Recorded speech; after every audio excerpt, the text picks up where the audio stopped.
Hello, listener. I want to remind you to check out my new Ultra Tri-Fest coming to Whistler, British Columbia in August 2025. It has 5 racing formats to choose from, and the feature event will be the new Ultra 515 Worldwide Championships, in which racers from every 515 race in the world may attend. I am currently accepting declarations of interest from athletes without committing to signing up in order to verify that there will be a viable field of competitive athletes. This window to express your interest will end shortly, so don't delay any longer. Get all the details at ultratrifestcanada.com and feel free to contact me personally with any questions.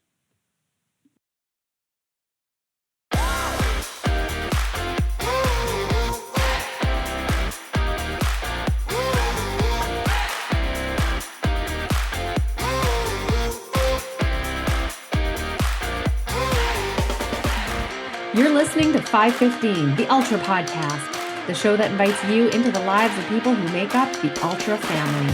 Here's your host for these conversations, Larry Ryan. Thanks, MJ. We are approaching another Ultraman World Championships in Hawaii shortly. To get you ready, I have 10 previous winners here to talk about their Kona experiences leading up to and during the 3 days of racing.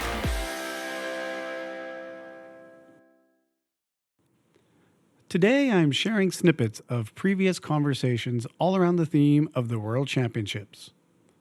All of these guests were champions and all have conversations in the 515 podcast library. Check the show notes for the direct links or listen for the episode and download it wherever you get your podcasts. We span the years from 1983 with Kurt Madden all the way to 2023 winners Simon Cochrane and Amy Robitaille. Kurt appeared in Season 5, Episode 3.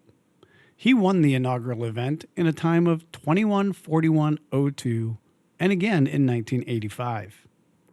When I caught up with Kurt, he told us about how it was in the beginning, how he trained, and what the vibe was like in 1983. Many of you probably know that Kurt continues to race Ironman and continues to podium in his age group. He also works as a coach with TriDot. All of those things and more are part of the conversation in the full episode. In the segment coming up, he talks about his strategy in that first race and how he felt he could excel in this new longer distance format. Here's Mad Dog Madden. So if we can just jump ahead out of that Ironman scene that we were talking about, and now the year is 1983, and on January 1st of that year, the internet was put online. Michael Jackson's Thriller is the #1 song for almost the entire year. 106 million viewers tuned in to see the last episode of MASH on TV. And in the infancy of the space shuttle program, we see the first ever spacewalk, and Sally Ride become the first American woman to launch into space. In December of that year, a little boy named Aaron Rodgers is born. And on the final 3 days of 1983, a 28-year-old Kurt Madden, along with 25 other men and 2 women, set off for the first time on a 3-day stage race triathlon called Ultraman in Hawaii, with the goal of completing it before 1984 arrived. Does that kind of take you back to the time and the place? And what was it like in those days at the end of the year of 1983 leading up to the race? How were people preparing? What were people doing? Yeah, that was, the very beginning. So I remember it vividly. I think, I had raced well in Kona and in October of 1983. And I figured, what the heck, let's go ahead and, have a reason to go back to the Big Island and do this race. And I think for me, because I wasn't winning Kona, I could definitely be in the top 10, but I felt that I could excel even more. And I knew my competitors, if it was Dave Scott or Scott Molina or Scott Tinley, most of them were not up for a 3-day race. So I figured it was a door of opportunity. I would just, outlast people and just continue to, keep kind of hammering away as long as I could. So for that event, it was a lot of preparation, trying to be very specific. It was definitely for the swim because it's a 6.2 mile swim. I can remember I was fortunate at that time to be a community college swimming coach, so I had access to a swimming pool. But a majority of my workouts, to keep it real simple, I did 6 times 1650. So I did, a mile swim six Hmm. times and trying to descend that and do it again and again and again. I think for me at that age, I was definitely a strong swimmer. I wasn't a collegiate swimmer, but I felt real good in open water. I knew that I could come out in front, so I did that. For the bike, it was just putting in back-to-back long rides of 150 miles, 175 miles, and then running. I think the longest run I did back then was probably a 50K, knowing Hmm. that it wasn't quite the distance. I didn't feel at that point I needed to run the whole distance. So it was just kind of like a lot of zone two training, mentally getting ready for that, trying to get our nutrition dialed in as much as possible to say, okay, I wasn't quite sure what was going to happen at that first race, but I knew my strategy was pretty straightforward. It was literally on day one, right from the get-go, just go off the front and put people in spots where they needed to chase me. And hopefully I was going to be able to hang on through the bike and through the run and then finish up in front. Hmm. And you were studying these things at school and having a little bit of background in the physiology and stuff like that. What about your competitors? How were they preparing? Were they doing the same things? Were people copying each other at that time, or how were they preparing?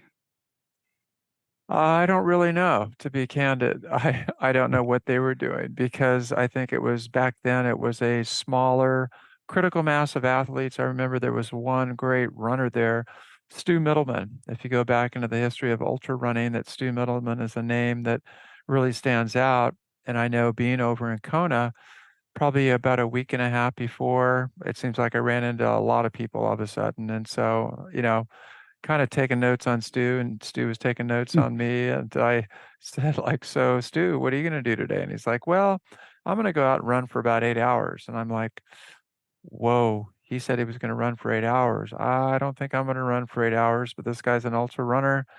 He knows what he's doing. I'll just have to say, hey, I've got to focus on my swim and my bike. So I had some respect for Stu because I Hmm. knew he could definitely run forever. I hadn't ran that distance on that course, so I was a little apprehensive, but figure, hey, I'll just develop a rhythm, just go with it, and hopefully I would have enough of a lead where I didn't have to worry about someone kind of nipping at my heels. And I think going into that run, I think I had about an hour and a half or 2 hours of a lead already.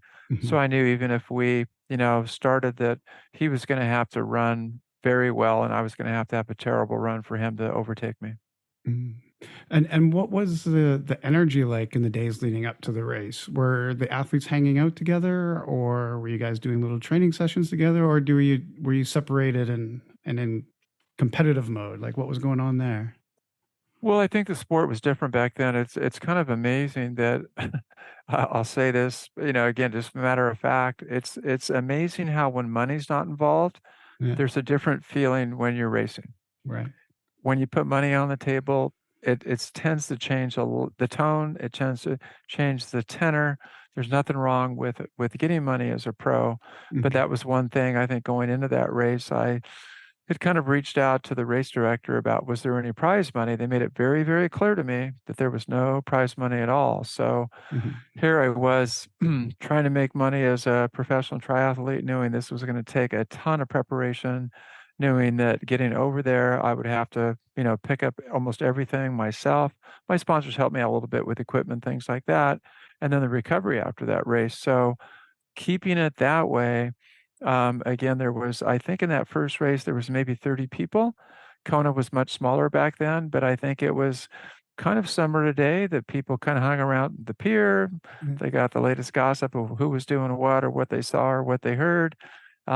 So that's what it was. I didn't train with anybody per se. I think everyone kind of did their own thing yeah, because everyone had a different thing that they wanted to make sure they could get down. But for me, I wanted to make sure that I was very confident in that swim. I wanted to make sure that I knew that bike course, and I wanted to make sure that I was definitely familiar with the last 10 miles on the run, because really, if you think of the Queen Cam, you figure from the airport back into Kona, that was the one section that I really wanted to be familiar with. So it was literally my crew taking me out there and say, hey, run those last 10 miles. So Mhm. that's what I did, and that made it a lot easier during the race. Again, that was the world's first Ultraman, Kurt Madden. Thanks for being on the show, Kurt. He now competes in the 65 to 69 age group and is still tearing it up. If you want to listen to that full conversation, check out Season 5, Episode 3. Next is a Canadian pro triathlete who still holds the Ultraman Canada swim record of 2:19:40 from 2019, the same year that he won the World Championships, in a time of 23:24:46. He started triathlon at the ripe old age of 9 and has been racing competitively since he was 15. He's won numerous national titles and a Junior Xterra title, and has landed on the podium at various distances around the world. This, of course, is Jordan Bryden from Alberta, Canada. In this clip, I had asked Jordan about his thoughts on the importance of recovery overnight in a 3-day race and the role of nutrition.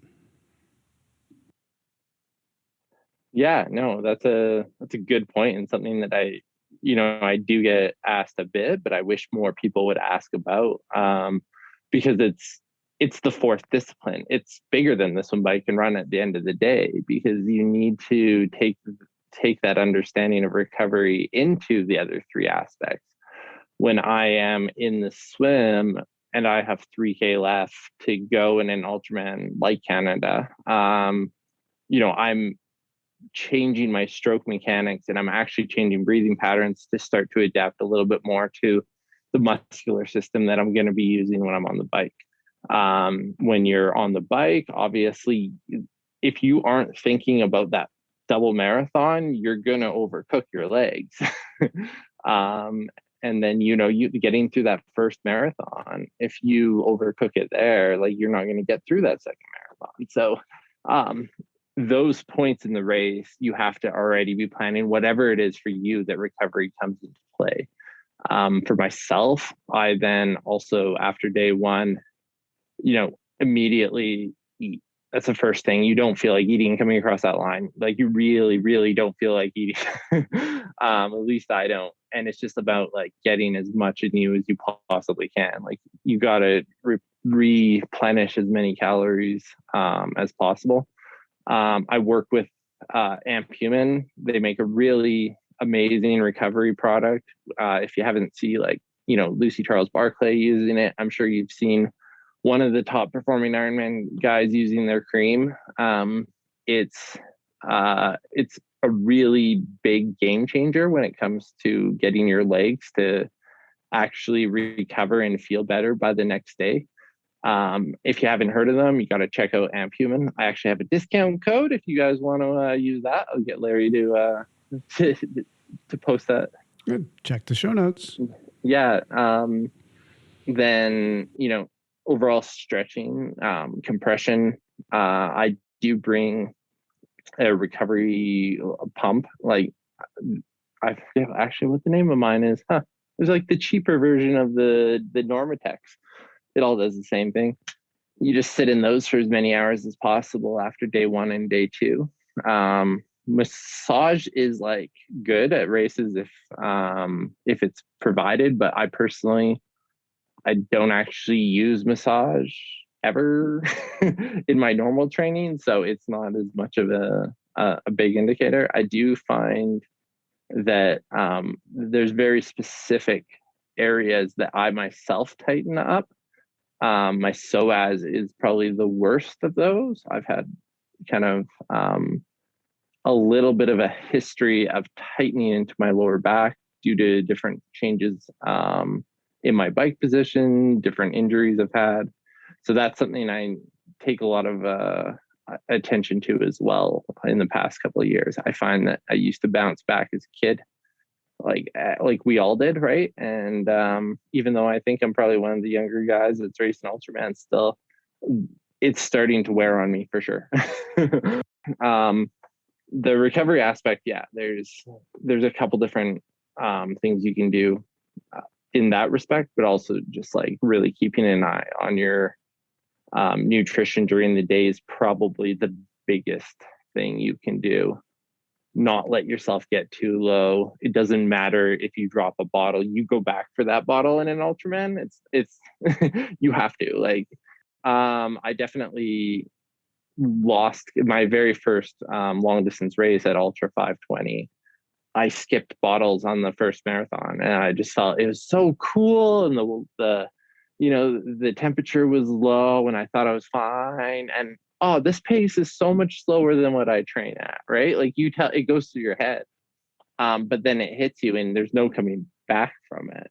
They're like, obviously at that distance, even the best, even guys like Rob Gray, who have done more of these than anyone, can still make mistakes, not because of any fault of their own, but just like the experiences that you have gone through in the past 20 hours of racing are probably different than any of the other races you've ever done. And they're going to really stress your body in new and exciting ways. So really paying attention to that, and always thinking a few hours ahead of where you are is super important in this style of racing, right? Jordan mentions Rob Gray there, and we'll be hearing from him just a little bit further on in the episode.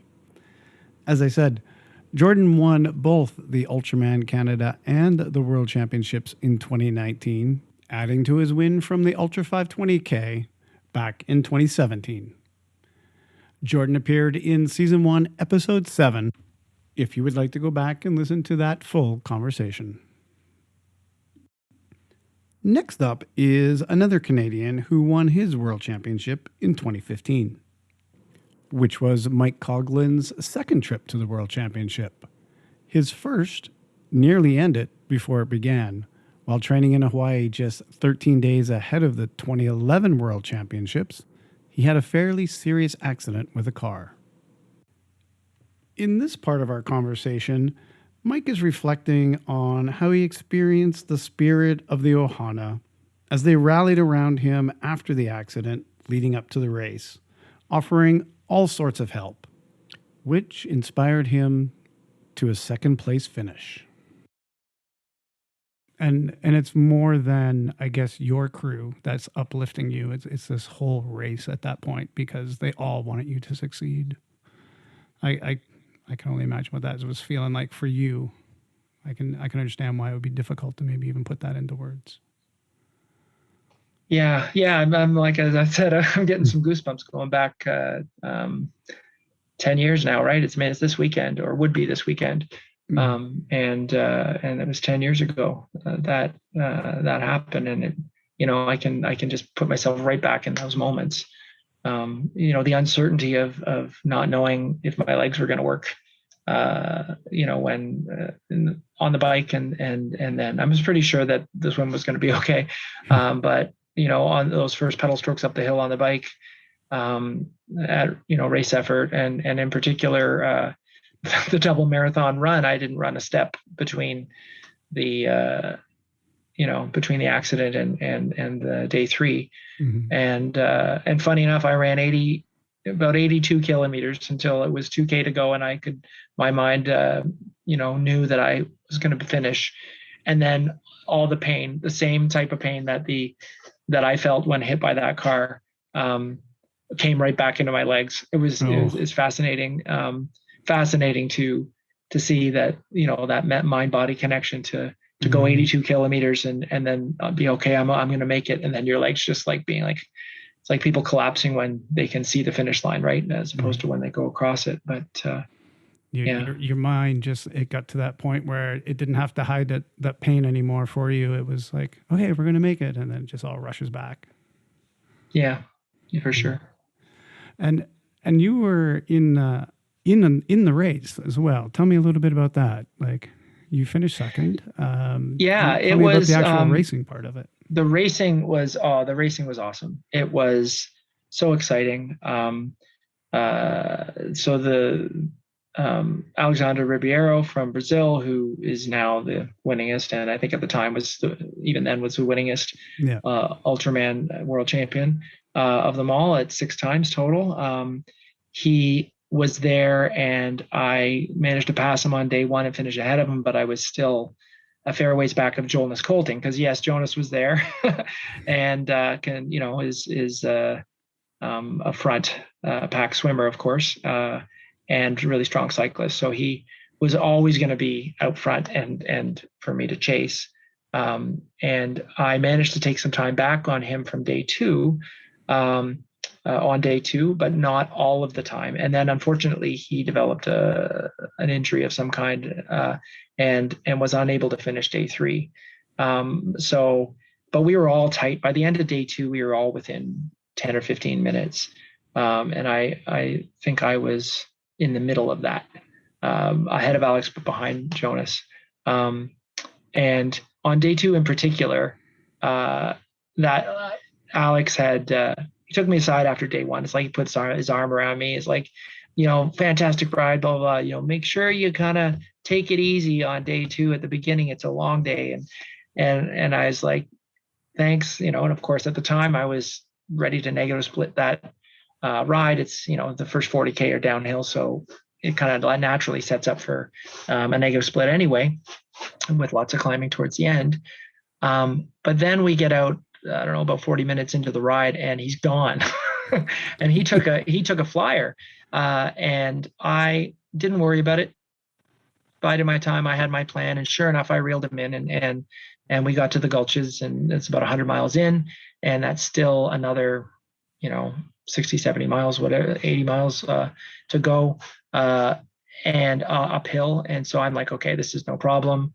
I'm gonna catch him eventually. I had some flat tires. I always had flat tires on day 2 in Hawaii, and eventually, though, I'm catching him. Everything's according to plan, and I'm sort of patting myself on the back. But what happens is I get a little bit complacent, and he comes back on me and passes me again. And we get to the climb of the Coughlin Mountain Road, in the worst wind conditions I have ever experienced anywhere, anytime. And I can't speak for the entire history of the race, but judging from the people who got off their bikes and were walking their bikes, it, I think, was probably one of the worst years for the race as well. It was scary. It was, humbling, I guess. It was tough. And the crosswinds on the climb coincided with Alex catching back up to me, and he just dropped me on this climb. This was the climb I had mentally prepared forever. This was where I was going to make my mark on the event, and this was going to be great. And I felt like I was going in reverse. At one point, I'm going up the climb, and my crew member's jogging beside me, trying to say some positive words. And he had to slow to a walk to hand me my bottle, because I was going so slow, just trying to keep my bike from being tossed off the road. And of course, I did see the humor in that at the time, even though I was in, not in a good way. Right. And at that moment, it was a switch that went off in my mind, and I tapped into my core motivator, which for me is joy. I don't race from anger. I can't race from anger. It just doesn't seem to work for me. But when I race from joy, it's like, so I scream at him.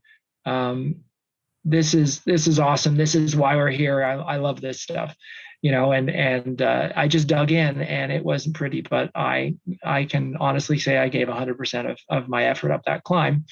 And then I remembered, and I had one of the only bike rides I did on my injured legs leading into that race was the descent from that climb. I got a lift to the top, and I rode the 13 miles down to the finish.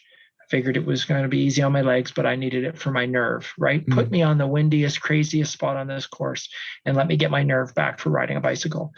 And so when I got there in the race, I had, I don't know, a minute or a minute and a half to, that I had lost to Alex on the climb. And I just went in mission focus, put my head down, and it was arrow or die for me. And I just kind of, I don't know if I'd do it again, to be honest, but I dug in and surfed the wind all the way down, and eventually caught him and passed him and put a minute into him by the end, just on the descent. And it was exhilarating. But what it taught me was that not only was I such a negative split sort of smart, quote unquote, racer, but I was also a chaser. I like to have somebody to chase. And as soon as I got to the front of the race, it was like I didn't know how to lead. And so for me to learn that lesson, because we went back and forth and I could feel the energy change each time. And so that was something I took home with me. On day 3, I still did have a lead, but if you know Alex and his running, it was a miracle. I was only 9 minutes behind him for the overall race by the end of it. I negative split the double marathon, again, wanting to protect my smart racing, and gave up the win in the process potentially just to avoid blowing up. But I walked away from that realizing that I needed to not necessarily come back in better shape, but to mentally train myself to be comfortable in a leading position. And that was the missing piece. And I had a front row seat to learning it. I mean, to watch how he handled all the conditions and all that, as somebody who was much more of a runner than a biker. He beat me on the bike, even though he beat me on the run, he beat me on the bike, right? Yeah. With his choices and his, the way he executed. So it was, yeah. And had I not been able to recover with everybody's help, I wouldn't have been able to learn those lessons in 2011. And so that, all of those are the reasons that 2011 still has that so very special place in my heart. Mm-hmm. And I think we see that a lot in all sports. Generally, you have to get to the big game and lose before you learn how to win it. Yeah. Yeah. And I always thought it was cliche, pay your dues, all this stuff. And now I understand, like, whatever it is. In my case, it was about leadership. For somebody else, it might be overcoming certain fears or what have you. But it was, there is also an element to getting comfortable on the Big Island. Mike has certainly become an important part of the Ohana. He now trains a lot of racers to race the 5:15 distance as well, and we'll be hearing from one of them coming up shortly. So those lessons that he learned in 2011, they all paid off because he did get his championship in 2015. Back in the first couple of seasons, I was doing a thing called Steve King Stories, or rather, Steve King was doing a thing called Steve King Stories, where he would highlight certain athletes. And we just heard about one of those from Mike, so I thought, why not add in a little replay of an old Steve King story as well? Here it is. And now, here's another Steve King story. Amazingly, over the years, we've seen 2 athletes that have won the World Ultraman title on 6 different occasions. So I'm going to introduce you first to the gentleman who did that. He had been here just before getting his first win in 2003, but he came back and won the event again in 2005, 2008, 2009, 2011, and his final win was in 2012 at the age of 47. In 2007, he was actually in second position to the great Swede, Jonas Colting. And in 2010, he was 4th place behind the Australian Mike LaRue, Jonas Colting, and the US's Slater Fletcher. But some interesting things had happened as well, because when you look at the battles he used to have with the great Miro Krieger of Slovenia, you may have heard Jane Barkas in her talk on this podcast talk about the Brazilian who often ran with Miro. And the 2 of them would run together, usually to even beyond the 40-mile point, and take off at such an amazing pace. One time they were inside 39 minutes for the first 10K. It was just amazing to watch. But in 2012, he bested Miro, and that was a year that Amber Montfort was in 3rd place, the woman who owns the record for the course on Hawaii. And in 2013, Miro, who was in his 50s then, won the event overall, beating out Alex. And third place was Hillary Biscay of the US. And don't forget, we've had 3 women, therefore, who've been third overall at the World Ultraman Championships. I mentioned Amber Montfort, Hillary Biscay, but the earliest winner in 83 and again in 85 was Ardis Bowe. Now, it also, when you look at 2011, when this man had a victory, he bested the Canadian Michael Coughlin and Miro Krieger. And as I mentioned, Miro came back and took that victory in 2012. And in 2015, Mike Coughlin actually ended up winning the world title. But in 2010, what was interesting was the fact that Kevin Cutjar of Australia, who lives in Penticton, won the world title in 1995. But in 2010, he won Ultraman Canada ahead of Mike LaRue, who went on to win the world title that year. And Mike Coughlin was third that year and went to the Big Island and won the race in 2015. Now, you may notice the shirt I'm wearing here. One of the things about this gentleman is every year he would bring over shirts for a lot of members of the organizing committee. And I was always very proud to be a recipient of one of these. And we're very proud of this gentleman because one of the other things he did over the years was get involved in the sport in terms of helping organize. And he's one of the organizers for the UB515, an Ultraman distance race in his home country of Brazil. And the man I'm referring to, of course, Alexander Ribeiro. As today's retrospective is spanning over a number of years of the podcast, you will have to work a little bit to figure out when some of these records were rebroken or people are doing different things. It jumps around from year to year, and certain people will be mentioned as record holders at certain times. But as you know, most recently, the records have been broken again. One of those record holders up until a few short months ago is going to be the next conversation in the podcast. And that is none other than Dede Griesbauer. Dede set her women's world record at the age of 52. Dede remains a very busy athlete. Earlier this year, she was part of a relay team that did RAM as well.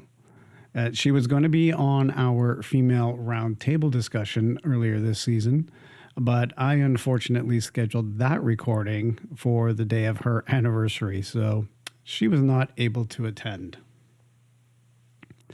Here is a little bit about the toughness of the field of athletes that towed the line in Kona when she won her championship in 2022. And it was in a very stacked field of women athletes as well. You know, I was talking with Steve King for the preview show, and he was saying this is probably the best field that's ever been assembled there, both on the men's and the women's side, but particularly on the women's side. And what did you think about when you looked at who you were going up against before the race? Yeah, I mean, it definitely motivated me every single day in training, right? I mean, I was going up against Tara Norton, who's a 2-time Ultraman World Champion. She had more experience than any of us on that course and with this event. And full respect to her resume. She's been a tremendous Ironman athlete as well, super strong all around.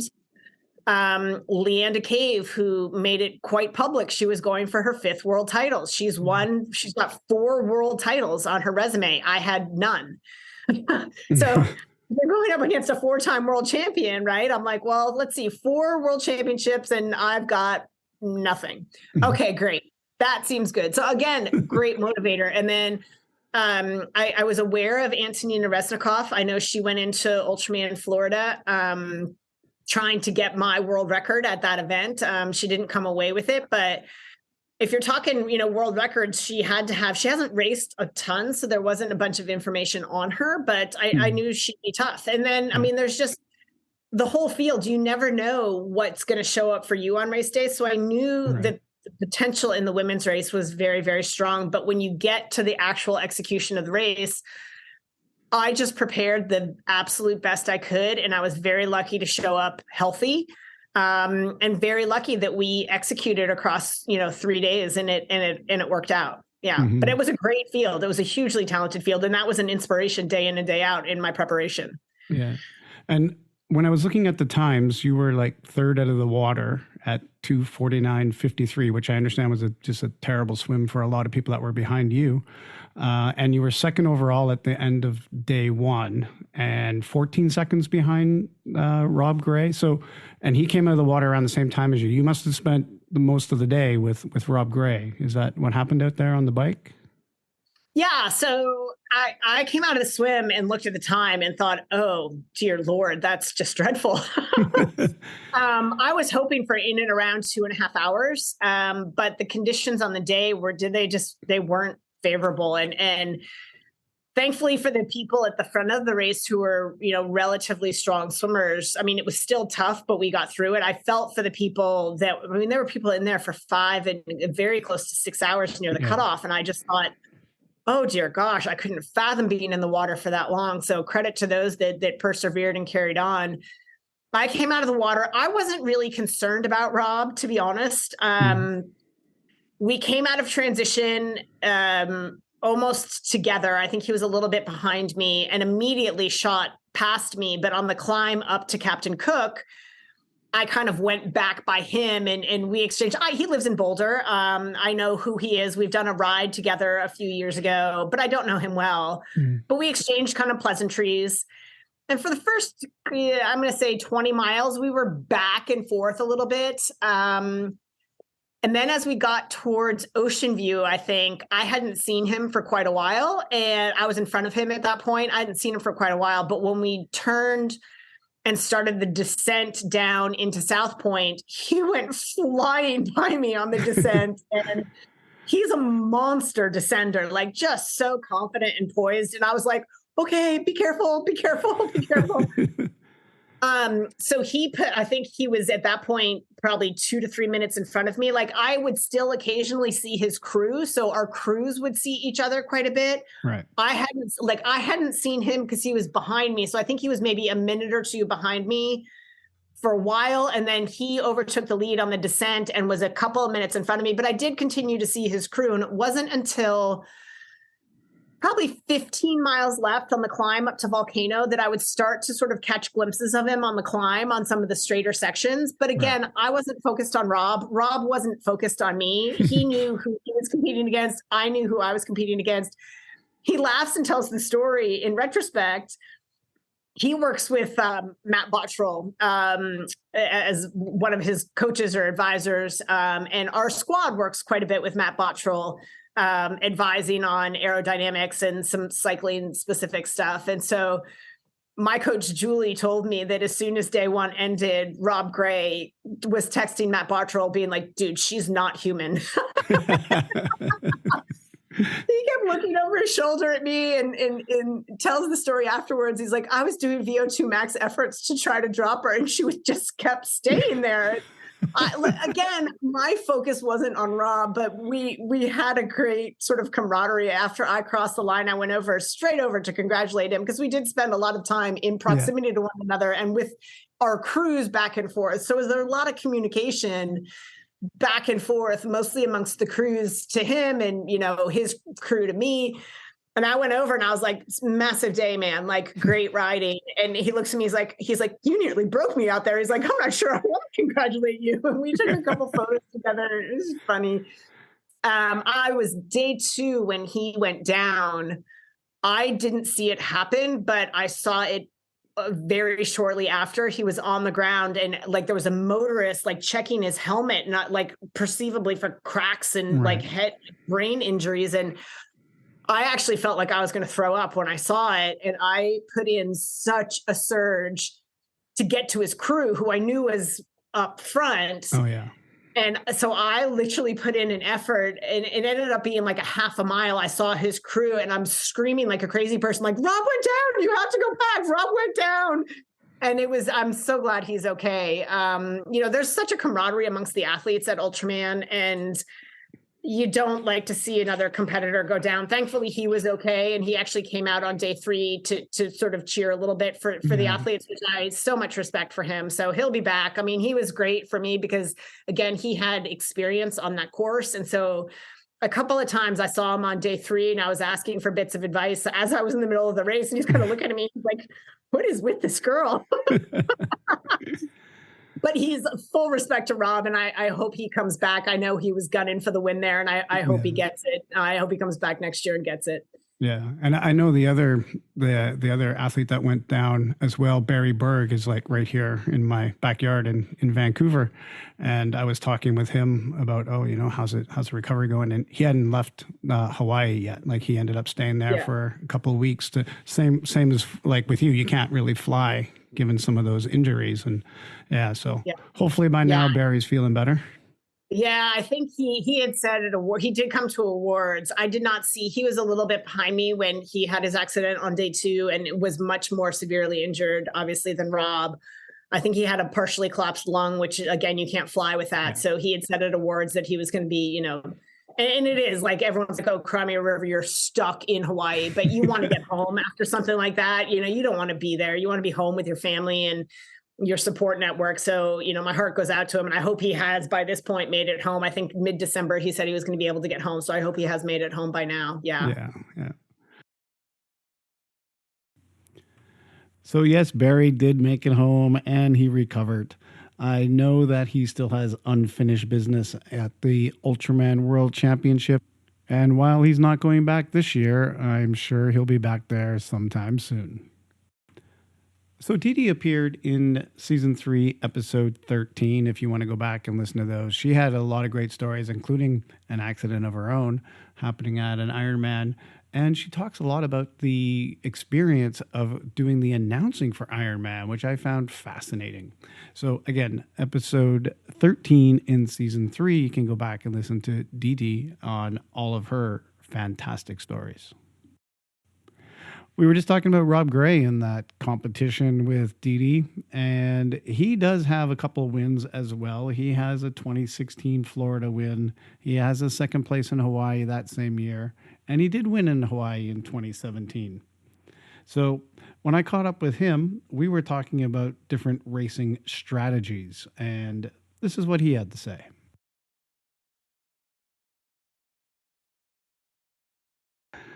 Well, let's get into those Ultraman races a little bit. Your first one you did was Ultraman Florida in 2016, and you won it, your first one. Congratulations. Yeah. So you went on to Hawaii and raced there in 2016 as well. Now, in 2016 in Hawaii, was it your second place, was it? Mm-hmm. Yeah, you were second place to Inaki Para in that one. Yeah.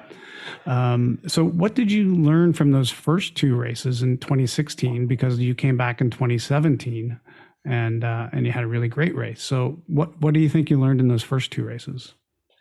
Well, the first race, Florida, was really, for me just to test the waters and just figure out what this whole race was about. So I actually didn't set out to win the race. I just happened to win it.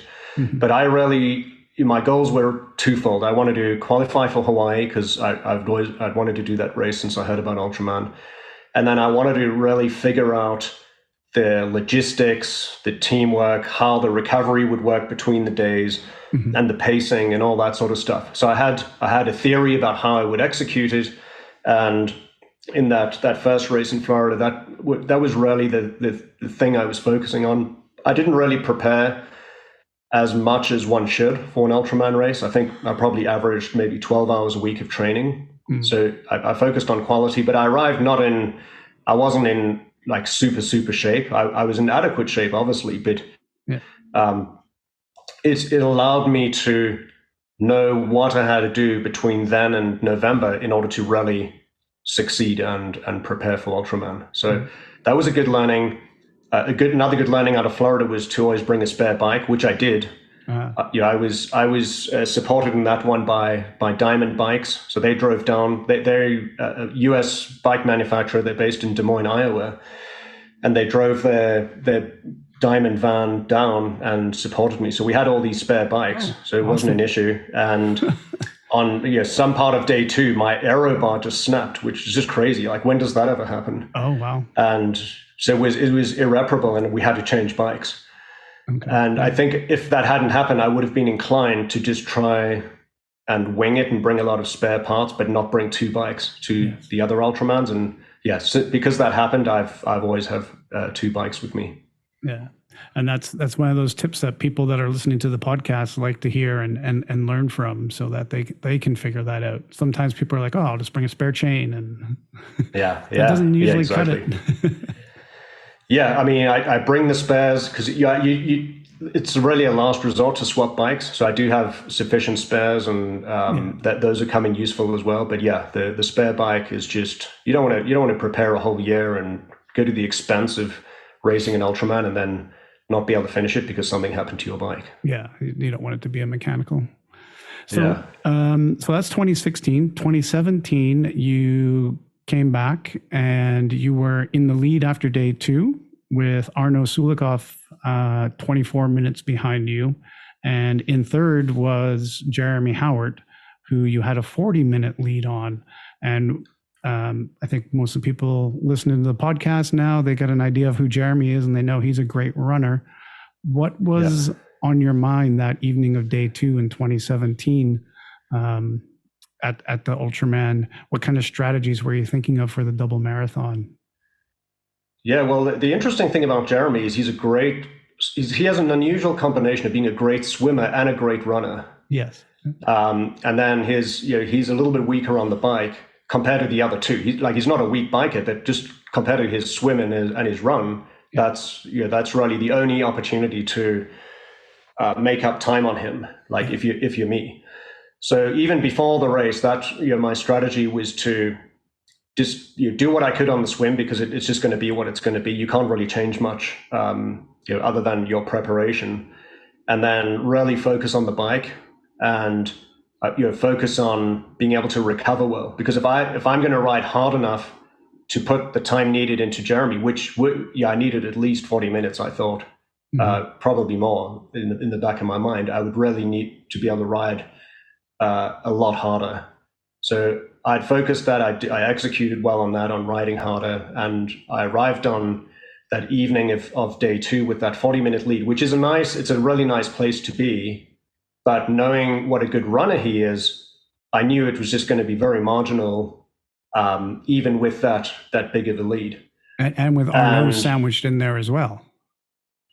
Yeah, and the interesting thing about Arno is that this is where it helps to kind of know your competition a little bit. Mm-hmm. And yeah, so the cool thing about Arno is he's a very emotional racer, and he's just got so much guts. He'll just go for it. So Arno will leave it all on the line to succeed, rather than just play it safe. Mm-hmm. And having spent some time with him before that, I kind of knew that's how he raced. And so on day 2 on the bike, I rode quite hard in the beginning, going off the volcano, because I knew for sure that Arno would respond and chase me. There's no ways he would just let me go. And it was just a phenomenal day. He just emptied the tank and he just rode the day of his life. And that was the last year that we actually went up. So near the end of day 2, we used to ride up the Coughlin Mountains from Waimea. So at Waimea, we would ride up over the Coughlin mountain range. And then there was a descent, probably 13 miles or so. So yeah, it's basically a half marathon, 21 Ks in descending on a pretty treacherous road. It's a tiny, very narrow road, not a great surface. It's always got some sort of slick, wet patches. And then there's always these gusts of wind that just blast through there and destabilize you. It's really terrifying. And yeah, Arno hit, I think it was 90 kilometers per hour going down that hill. Crazy. And I was just sort of feathering the brakes. My mindset going down that hill is I've just spent 2 days getting to this point. I don't want to screw it up now. I just want to get off my bike, get to the run where nothing's going to go wrong, right? And I just don't want to don't want to crash. And I sort of gingerly went down, and he made up, I can't remember, it was at least 4 or 5 minutes on me on that downhill. So he had sort of emptied the tank. And because I knew that, I was sort of keeping an eye on Arno on day 3, but I knew he had ridden his heart out on day 2, and I didn't think he would be able to like do it again on day 3. That was the theory anyway. And then Jeremy was, I mean, I was pretty concerned about Jeremy, and I thought he was really going to take it to me on day 3, which he did. Now, the interesting thing, which I'd learned, you asked what I'd learned from Iñaki the previous year, and he included walk breaks from the beginning. And he did this run walk strategy, and I didn't that year. And my quads packed up probably with 30 Ks to go, and 30 Ks is not a fun duration to run where your quads are just totally packed in. And I thought, and it took. So he caught up to me maybe at mile 36 or something. And so in 2016, and so I learned them some pacing strategies and the run walk from Iñaki, and I implemented that in this race against Jeremy. And so from the beginning, people were looking at me like I was crazy, because I was literally like a few Ks into the race and I was already walking. Yeah. And I think people thought I was done. They're like, oh, he overcooked it. He rode too hard on day 1 and 2. But I just kept it consistent. And Ian Hersey, my crew chief, just kept me on that schedule. We just, I think it was like 13 minutes running and 1 minute walking, something like that. And Richard Thompson had actually advised me on a similar thing. So interestingly enough, every single winner since 2016 has used a run walk, except for Jordan Bryden in 2019. But it feels really risky when you're doing it, because you're like, why am I walking? And I've just begun the race. But it really paid off. And by the time I really needed to use it, that's really where it paid off. So Jeremy, in the first 10 Ks, he'd already put a lot of time into me. The first half marathon, he had put maybe 8 or 10 minutes into me. After the first marathon, he had put around 20 minutes into me. So it was like on the knife's edge. So if we just continued as we were, it would be a tie. So I was like, okay, I can't slow down at all now. I just got to keep going. And it was very tempting for me just to run then and not do my walk breaks. And my crew just kept me doing the walk breaks, and keeping track on what Jeremy was doing. That is so dangerous. I can imagine as an athlete what you're thinking. Yeah, and I just had to put my trust in them and listen to what they were saying, because my heart and my mind were just telling me not to do that. And the crux of all this was with 5 miles to go, he had finished. So I basically had to run 8-minute miles exactly in order to beat Jeremy. And at that stage, like when you're that far into the race, it doesn't sound like that big a deal to just go and run 8-minute miles. But when you've already got, you have 40, 46, 47 miles in your legs, it's a really super focused effort, and it feels monumental. And so now I'm running and I'm sticking to my 8-minute miles. I'm running like 7:55 pace just to be sure. And then with probably 5 Ks to go, my Garmin just starts giving me all these weird numbers. Like it's like I feel like I'm running the right pace, and it's telling me I'm doing like 10-minute miles. Oh no. So then we had to just ditch. I just stopped looking at it, and I went old school, and they've got all these mile markers on the Queen K. And I was just using it like a stopwatch, like checking my actual miles on the mile markers and using that to validate. But of course, it's not real time. So you only get the feedback once you've completed that mile. And it was just, I had to rely on my crew chief to pace. And of course, when they're in a much better state of mind. So Ian got me through, and he paced me super precisely. And I got there. Even when I turned that corner around to go around the finish line, I wasn't sure if I had made it or not, because you can see the finish line, but you got to run across this whole like old airport, and you don't really know how far it is. So I invoked, during school, I used to run the 400 meters on track. And so I invoked my inner 400 meter athlete and just did a sprint for the line, and just just managed to clinch it with 5 minutes to spare. So which sounds like a lot, but over that distance, over 3 days, it's nothing. It's such it's such a small margin. And yeah, so Jeremy really, he really made me work for that, and it was probably the toughest day of my life. Rob was also an end of season appearance in episode 13 of season 4. It's interesting when you listen to the different athletes talk about the different approaches to the races, and some people are out to try and race and strategize against the other athletes. But my next athlete that I'm going to talk to was just out to run his own race. He has some confidence in the fact that what he could put out there would be enough to get him to the finish line first, and wasn't as concerned about what the other athletes were doing or having to try and break them or use any of those different strategies. That'll be coming up right after this. And now here's another Steve King story. Hi everyone, Steve King here. So the person I'm going to refer to now has got a nickname, and that nickname is El Toro, or the Bull. The reason for that is because he has what you would call an atypical physique for an ultra athlete. But this is a gentleman who's done a stunning array of sports, including high alai, Muay Thai. He was a professional kickboxer, very much into motorsports, shooting, and biathlon. In fact, he was a great marksman and a Mexican champion at sharpshooting. He's done a number of Ironman, of course, including Frankfurt, Cozumel, Cancun, but got involved in the ultra distances when he began his Ultraman career in 2002, when he raced in the UK, in Wales, and won the title there. In fact, became the first Mexican to take a title. And in 2013, he came to Ultraman Canada and was our 6th placer there. 2014, he went to Ultraman Florida and came 2nd overall with a great time of 22 hours, 41 minutes, 34 seconds.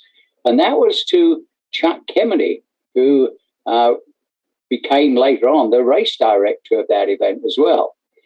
In 2015, he was very, very sick, went to the Big Island for the World Championships and ended up with a 13th position, but still guttily finished with a 27:24:54 clocking. However, 2016, he came back to the World Championships, set an amazing personal best of 22:34:18 and won the world title. Now, he's trained in 4 different countries, basically. In the US, I saw him quite a few times in Canada, in Vancouver and Victoria. He was a coach there as well, but he's also raced, of course, in his home country of Mexico, as well as in Poland. In fact, his wife is Polish.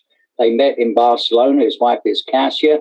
And what's been neat is the family have come to many of his races and acted as his crew. He's now a triathlon coach. He's a chemical engineer, got his MBA. He's a 4th generation of a family that is in dairy production. And he's also the co-founder of a Mexican organ donation group, and really appreciate what he's given back to many, many people. He's an incredible athlete and a really nice man and a wonderful family. It's always a delight to see him at the races. And we are referring, of course, to Iñaki de la Parra. In season 4, episode 8, my athlete in profile for Ultraman Australia was none other than pro triathlete from New Zealand, Simon Cochrane.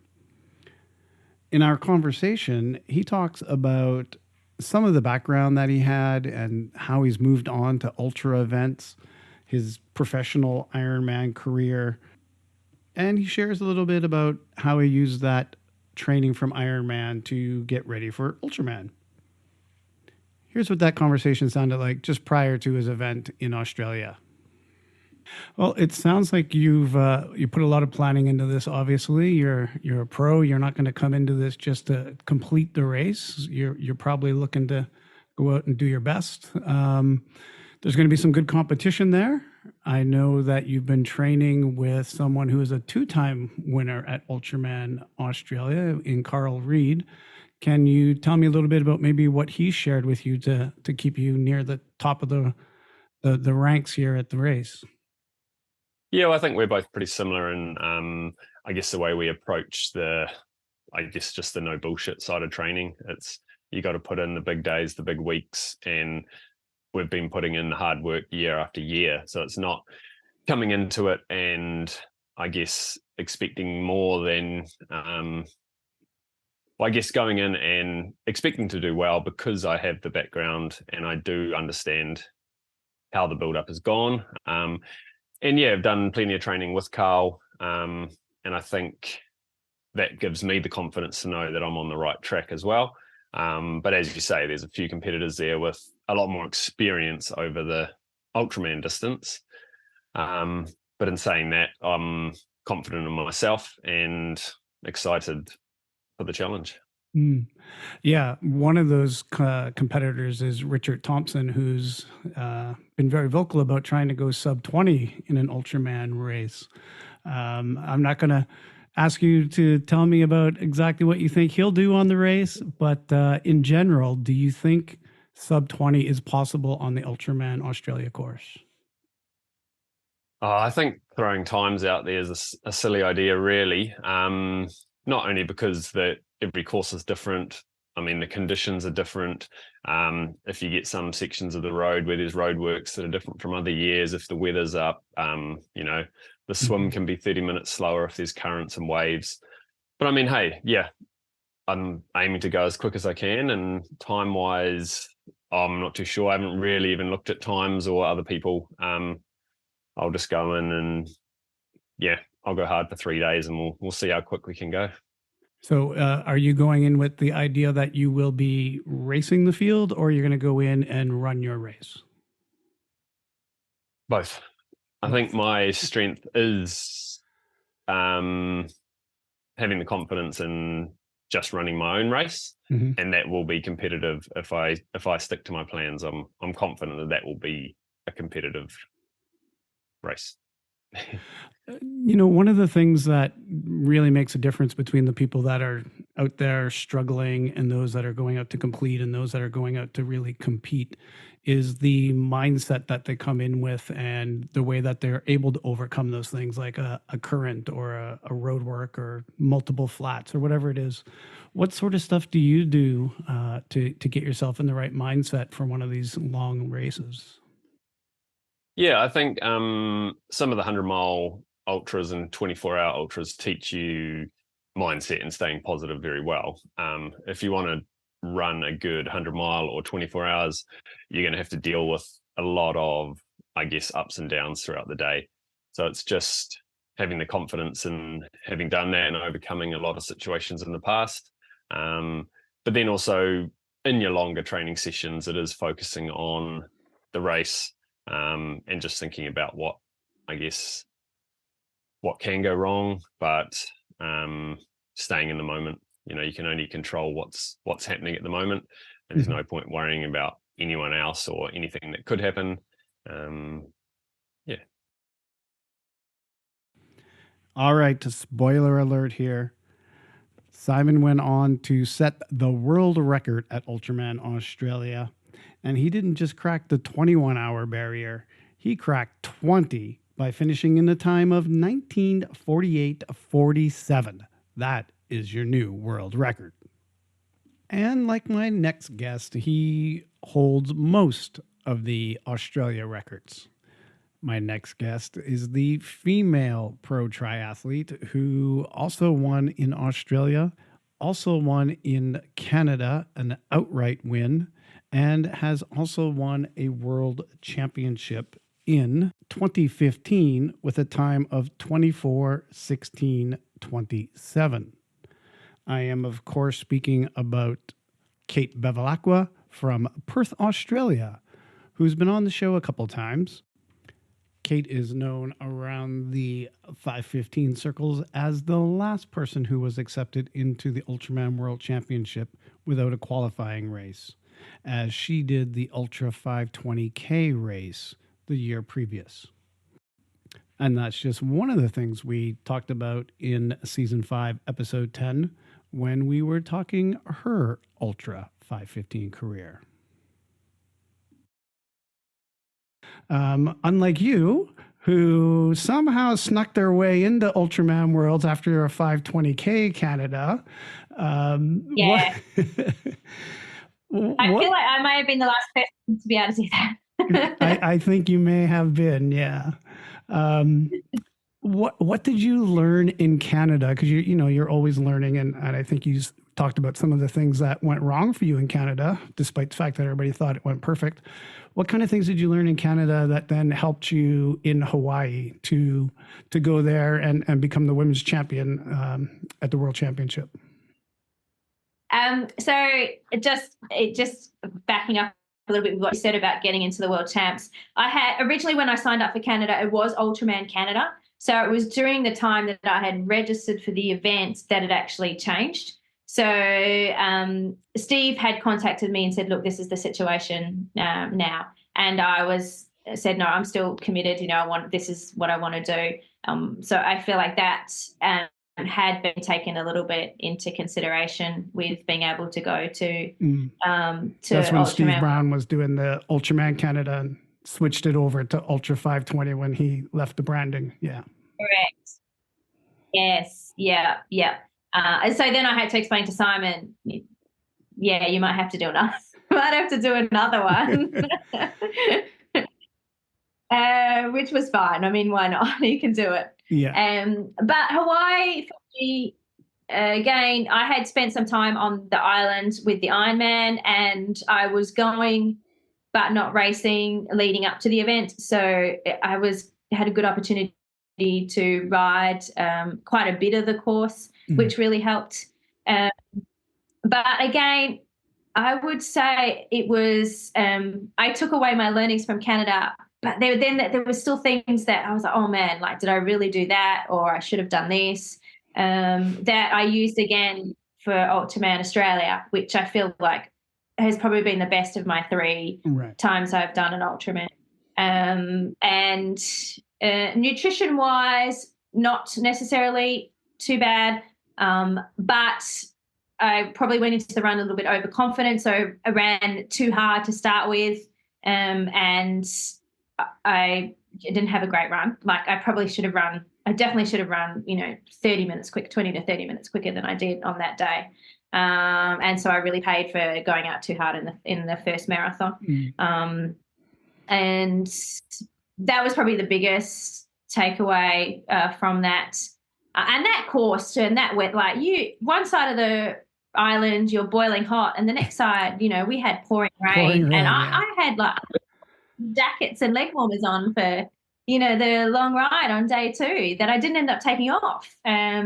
So it's like they say, the island has every climate of the world in it, and you pretty much get it when you do that course.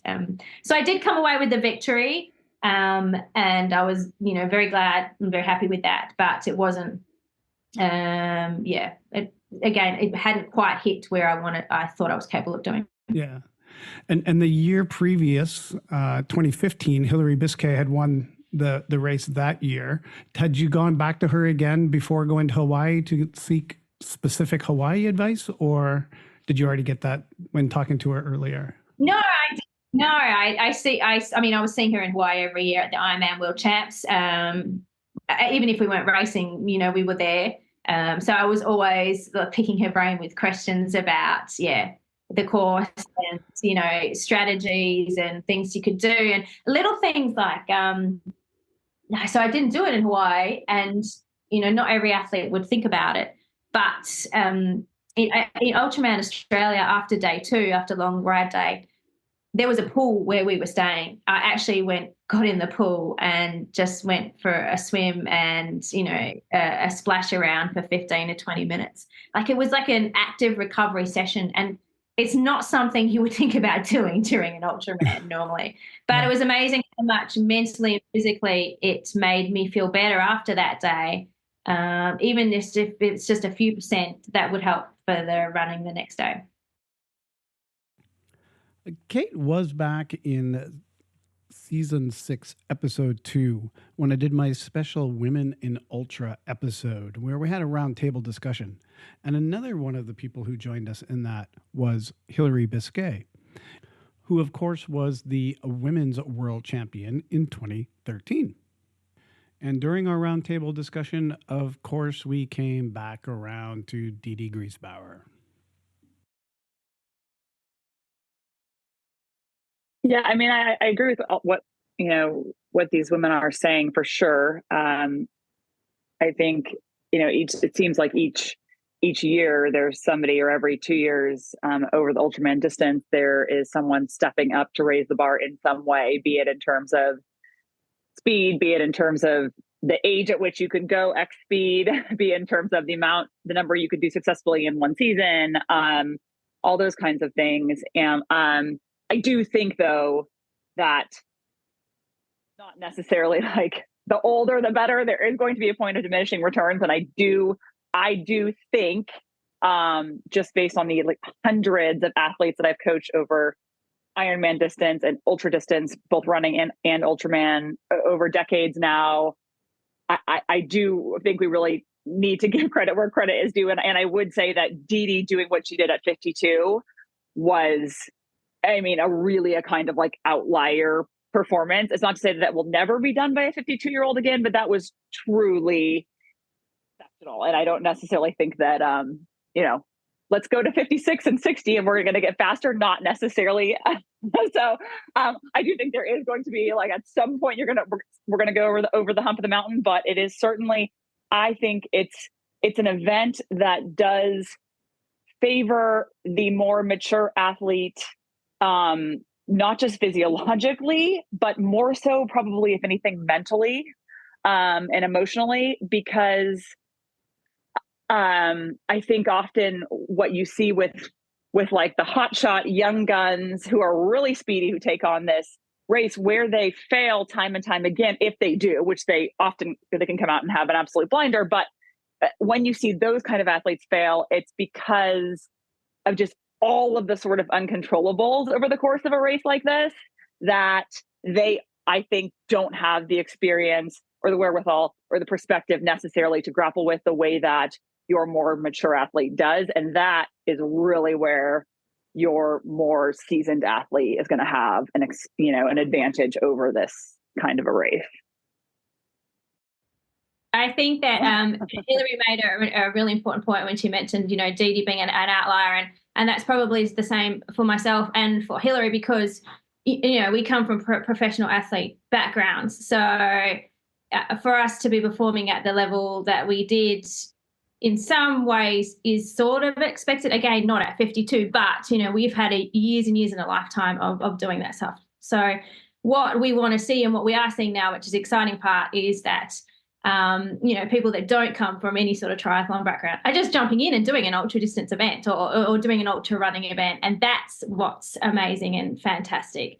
And in particular, more women now, that have had kids and families and realizing, hey, I can still go out and do this. It doesn't have to be over after they've reached that point of life. Mentally, well, look, I don't know. They all say that women are a little bit more. They do. Yeah, exactly. Like we read it everywhere. I'm just stating the facts. And the longer the event goes, maybe it is an advantage that females have. The longer it goes, the more it becomes a mental game, right? And so therein, potentially, I think, lies our advantage. But to Kate's point about, Dede, for example, she highlights an important point there, and this is something that I always, my apparel brand is fortunate enough to sponsor Dede, so I get to be on a lot of Zoom calls with her.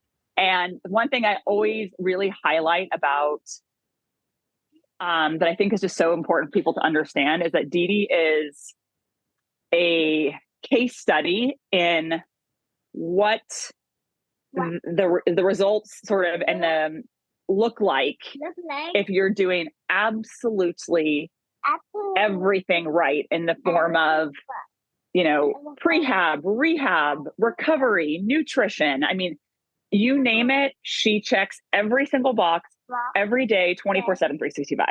And if you want to know what that will get you at, 52, 53, that's what it gets you. But it is an absolute like full-time job. I mean, she is just, and she's been approaching the sport that way. We turned pro the same year for 20 years, and her discipline and level of commitment is truly second to none, and that is no small part of her success over this distance as well. Again, if you want to hear more of that fascinating discussion with the Women in Ultra Roundtable discussion, that was season 6, episode 2.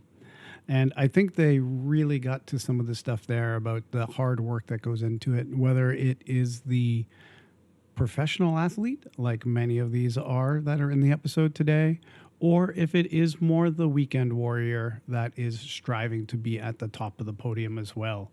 It is pretty much a full-time job doing the training alone. Coming up after this short break, we're going to hear from Simon Cochrane again after his Ultraman Australia victory, but before he went to Hawaii. And we'll also catch up with the co-winner of the 2023 Ultraman World Championships on the female side, Amy Robitaille, who I also spoke to after her qualifying race. That right after this. Hello, listener. I love getting your feedback and suggestions for the podcast. Keep them coming at 515ultraman@gmail.com. For those that want to help me promote the show, I suggest that you tell a friend to listen to. Word of mouth is a great way for podcasts to get new listeners. And if you don't mind publishing your feelings, a free way to support the show is by leaving a 5-star rating and review on your podcast app. It's a chance to tell me what you love about the show, and it helps others discover it too. Finally, if you're so inclined, you can show your appreciation for my work by clicking the support link at the bottom of the show notes to go to my Buy Me a Coffee page. Thanks for all of your feedback and support. Now back to the show. We started today with Kurt Madden, the very first Ultraman in the history of the world back in 1983. So I thought we would finish off by having some more words from our most recent champions at the World Championship. And that is, of course, Simon Cochrane and Amy Robitaille. I caught up with Simon after the Ultraman Australia race as well, before he went to the World Championship, and this is what he had to say. My next guest is the 2023 men's champion of Australia, who most followers of 515 around the world will know as the new world record holder for the 515 distance. This is New Zealand's Simon Cochrane. Welcome back, Simon. Thanks, Larry. Good to chat to you again. Yeah. I would just like to set this up for the listener by sharing your times first. So please indulge me. I'm sure you've been hearing these quite a bit lately, but just give me a second to run through some of these amazing times that you did. Your swim time was at 2:27:04, followed by a sub-4 bike on day 1 at 3:57:06, which is the fastest bike time for that race. And that gave you a total time on day 1 of 6:24:10. Again, fastest time. In day 2, you did a 7:18:30, fastest time at the race ever. And in day 3, you had your first marathon done at 2:58. And finished in a time of 6:06:07, besting the previous double marathon by 23 minutes. So that gave you a total time of 19:48:47, shattering the record by over an hour and a half, and making you the only person on the planet to complete a 5:15 in under 20 hours. The only segment there you didn't set a record in was the swim, and apparently you missed that by 2 minutes. How does it feel to be a person that has done something that no other human in history has ever done? I mean, has this accomplishment set in for you yet? Yeah, I'll just correct you on one thing there. Steve Ledger rode 4 minutes quicker than me on day 2, so he's the record holder for the day 2 bike. Okay. But we both went under the record by 25 minutes. So, but apart from that, it was all spot on. Congratulations, Steve.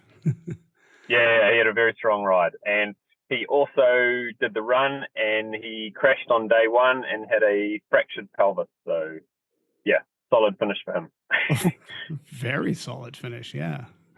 Yeah. So has this sunk in for you? Yeah, not really. I mean, the race went as well as I could have hoped. I'm very happy with how I managed to pull off each day, recover well, reset and go again, and managed to, I guess, fuel and recover well enough to put together a pretty solid run on day 3. Yeah, in our previous conversation, you did say that you felt that you had trained correctly and that you fully understood the race demands in all aspects of the race. Even though this is your first time doing the distance, you've had that experience with Carl Reed. You did some really big blocks of training and not always in the best conditions, you told me. So do you feel like maybe even that played a little bit into this race for you, being able to overcome like the weather that you guys were facing? Yeah, big time. I mean, the swim had quite a lot of swell, quite a lot of chop, so the conditions weren't overly fast there. And then both days on the bike were windy as hell, and we got some big downpours of rain. So we had slippery roads, we had a lot of debris on the road, some roadworks to contend with, and it was just raining on and off all weekend. But the temperatures were nice compared to New Zealand. So even though those conditions were rough, it was still between 18 and 22 degrees. So it was never cold. It was never too uncomfortable. Yeah. So you must feel like you still ended up leaving a little bit of time out there due to the conditions and stuff like that. I didn't ask you previously if you had a time goal, but did you meet your time goal? Were you on track? I never had a time goal going in. The goal was to just go as quick as I can, and I was thinking that would be under 21 hours. I was confident to do that, but I didn't think going under 20 would happen really on that course. So to go under by 12 minutes, and I also took a wrong turn on day 1 on the bike and did an extra 1.6 Ks. So there's definitely a bit more time on the table. Yeah. Now, you felt like you were prepared, as I said, and that's a strength of yours as an athlete. Did the race throw anything at you that you weren't prepared for? Did you have to overcome anything, problem solve along the way?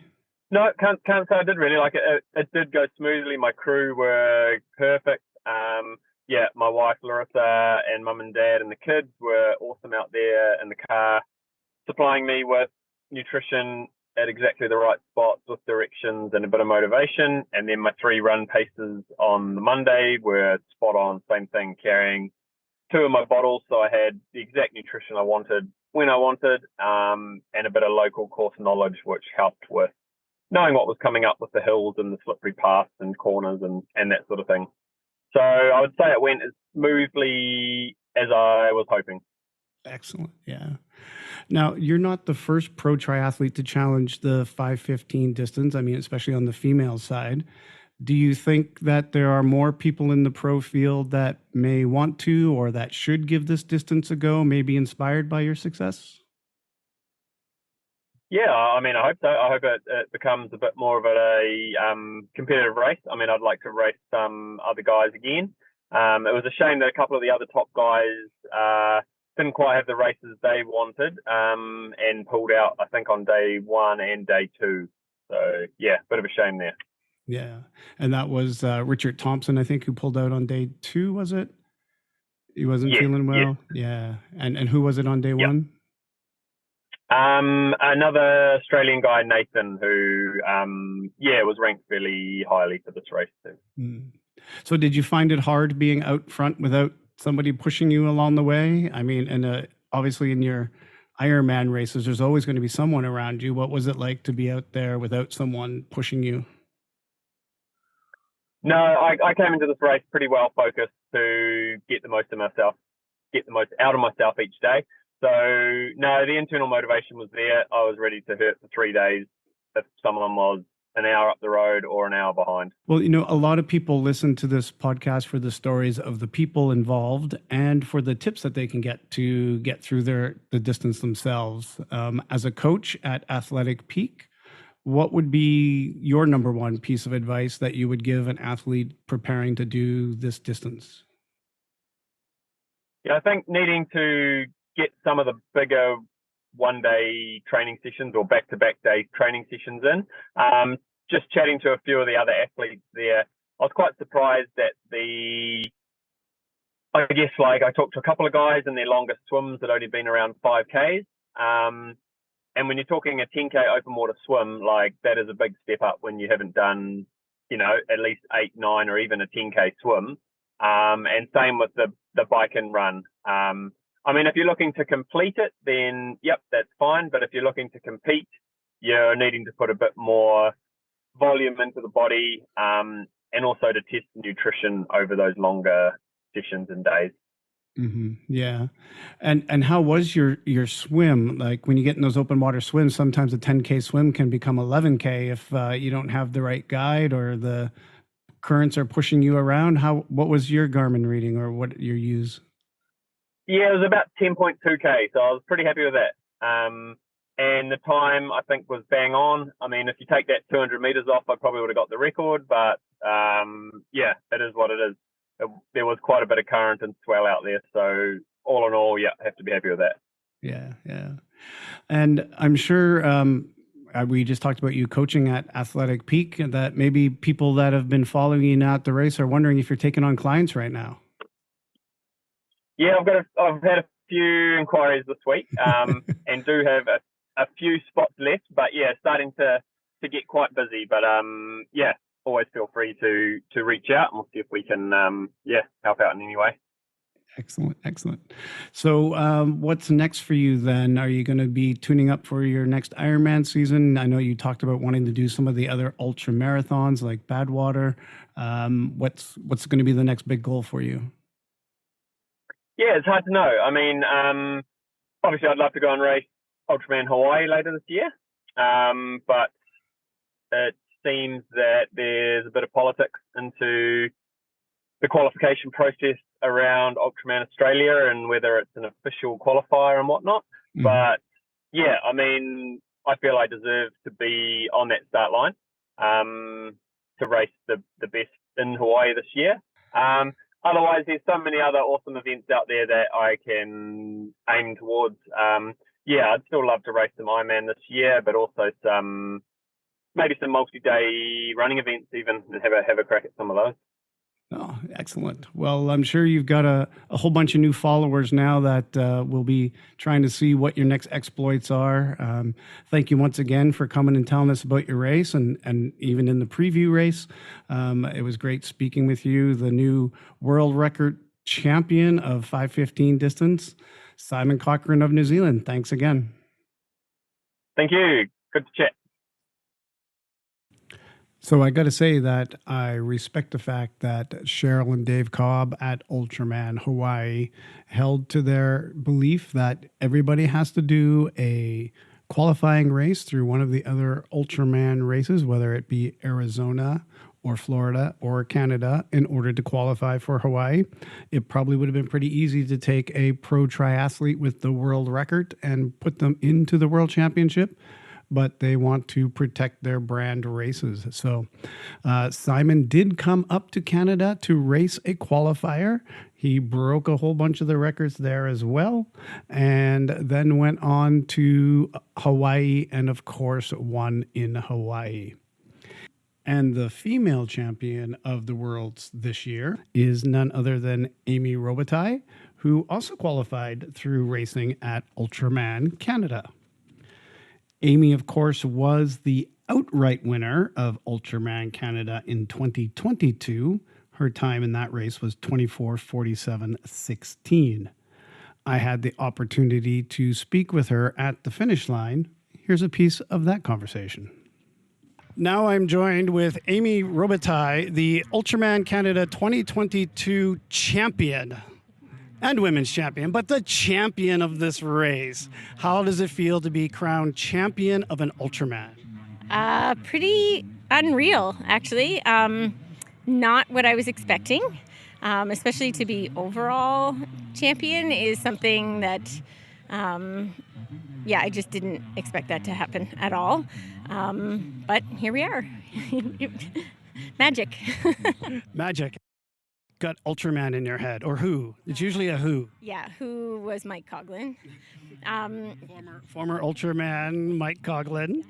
So when I met him, he was training for Ultraman Hawaii 2015. So he was right in the thick of his training. It was about a year out from the actual race. And he was coaching a friend of mine her and I signed up for Muskoka 70.3 together. This is a really big thing. I was terrified of the whole race because it was big, and I wanted to do okay. So I was like, your coach sounds amazing. And I, met with him and told him that I will practice biking, but you can't let it affect my running that I like to do all the time, he was like, yeah, okay. So he put me through some big workouts for someone that hadn't done a lot of bike workouts. But watching his process of training for the Ultraman, getting so invested in his actual race. I mean, we had a party at my house watching day 3 of Ultraman Hawaii. It was pretty special. And I just kind of knew at that point that it would probably end up being in my future. And I mean, that was 2015, and it's 2022 at this point. So it's always been sort of in the background there. And through him coaching me all these years, my biking has gotten stronger and actually enjoyable, and I will give up runs to go and bike. Here we are. I decided, and I crewed, and my husband crewed for a friend who did Ultraman Florida in 2020, February 2020, right before there were no more races for a long time.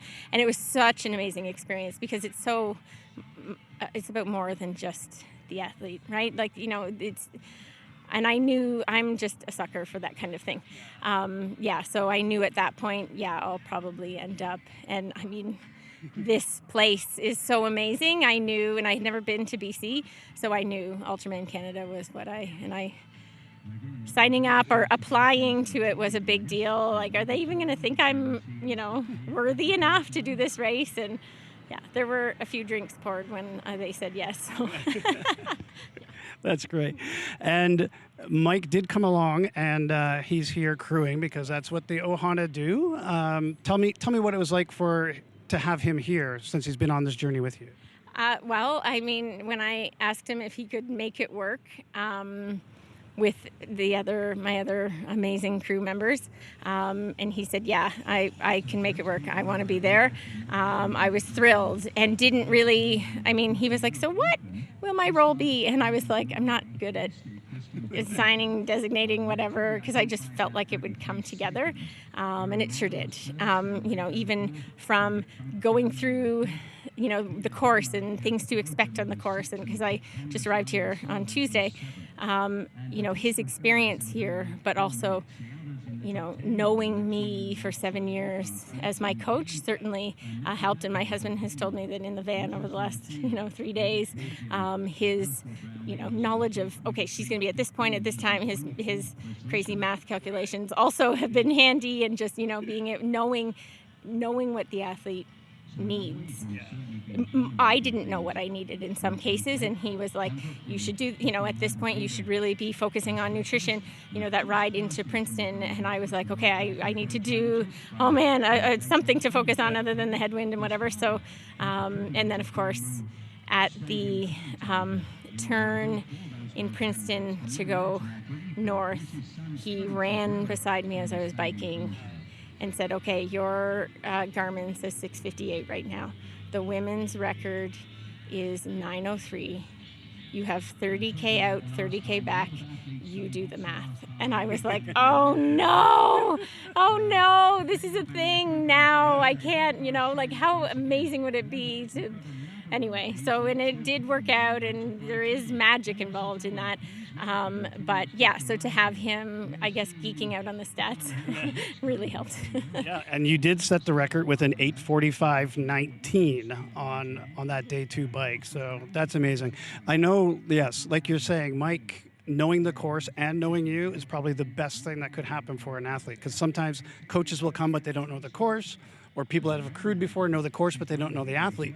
You had both the best worlds, and that's probably one of those things that really helped get you to that finish line in first place. It did. And I think that the other, the third piece, I hate saying piece, but the third piece of that was that he knows the spirit of Ultraman as well, right? Like, he knows how valuable the crew is, and how the crew working together is.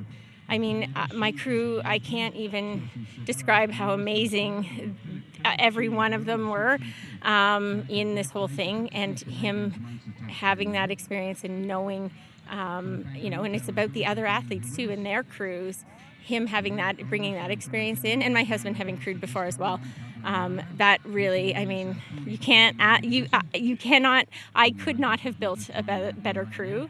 My friend Nicole was like, she was my nutrition, you know, clipboard, checking off, you know, making sure, and they were problem solving for me. On day 1, I had stomach issues, and my paddler, Mike Mahoney, was like, I think his is the absolute straightest line down that lake, kept me on course. And yeah, I have lucked out to have the support from the people that I love and care about and are rooting for me. Yeah, and that's what makes the race so special, is that you have that, instead of the Ironman experience where they're somewhere on the sideline clapping. Right, yeah, for sure. And, you know, I have my children at home, and my mom has been watching them for, you know, the whole week, and you know, they've been... Shout out to Mom then. Shout out to Grandma. Really, couldn't have done this without you. Yeah, so knowing that, and I mean, all the training for this, just knowing that I have people rooting for me is, I mean, it's very humbling and very, you know, it also keeps you engaged fully. Well, you had an amazing race. As I said, you were the overall winner of Ultraman Canada 2022 with a time of 24:47.16. Congratulations, Amy. Thank you very much. Thank you. And of course, Amy went on to win the Women's World Championship in 2023 alongside of Simon, and she was actually second overall at that race. Congratulations to you both. And it's also interesting that the podcast came back around to Mike Coughlin again before the end. You know, I think probably from the stories you've heard just today, you understand that the Ohana is real. People want to give back. Mike was also there coaching another one of his athletes in Canada at that race, A.A. Girard. And people just want to share what they've known. They want other people to do their best as well. And it's always a great feeling at these races. Now, looking ahead to this year's race, I know that there are a few people that also find crew to be an important part of their race that will be competing at this year's World Championship, because they've also been on the podcast and we've had these conversations. First up is the 2024 Ultraman Arizona champion, outright champion, Michelle Vesterby, who was on Season 5, Episode 12 with me, and she definitely appreciates a good crew. Also from Season 6, Episode 1, when we had the Ultra MX preview show, we had Emma Lucy Santino on, and she has learned that having family as your crew might not always be the best. She's finally got to a finish line and now is moving on to the Big Island. So good luck to you, Emma Lucy. And Shane Mascarin from Ultraman Canada fame. He was on in Season 2, Episode 4. I know for him, it's all about family when it comes to the crew. And I hope that all 3 of these past guests are able to have good showings on the island. And a couple people I want to shout out who have not been on yet. And that would be Mark Moody, who I got to crew with before, and Carrie Mandel. both of which I met at Arizona. Both of these athletes will be appearing as athletes in profile for the upcoming World Championship. And by the way, Mark holds his age group record for Ultraman Canada, where he qualified. And finally, you will know that there was another world record set, and that was by Jen Annette from Penticton at Ultraman Canada this year. She's broken Dede's record. She has the new women's world record with an unimaginable time of 21:39:21. I cannot wait to talk to her about the race she had in Canada and what she's expecting in Hawaii. So that'll be in an upcoming episode as well. You will get to meet Jen Annette here on 515, the Ultra Podcast. That's all for this little bit lengthy podcast. I hope you've enjoyed hearing from the past champions of the Ultraman World Championship that have been on the podcast. And good luck to all of the 19 people who will be competing this November. And remember that you can check out any of the full episodes that I mentioned during this episode. Check the show notes or go to your podcast library where all of these are free. And what else should they do, MJ? Hey, if you liked what you heard today, please tell a friend and be sure to subscribe wherever you get your podcasts. We'd appreciate it if you'd rate and review the show while you're there. Drop the names of the people you think we should interview and we'll get in touch with them and make that happen. Thank you for listening to 515, the Ultra Podcast, a production of 55 Enterprises. Now, before you forget.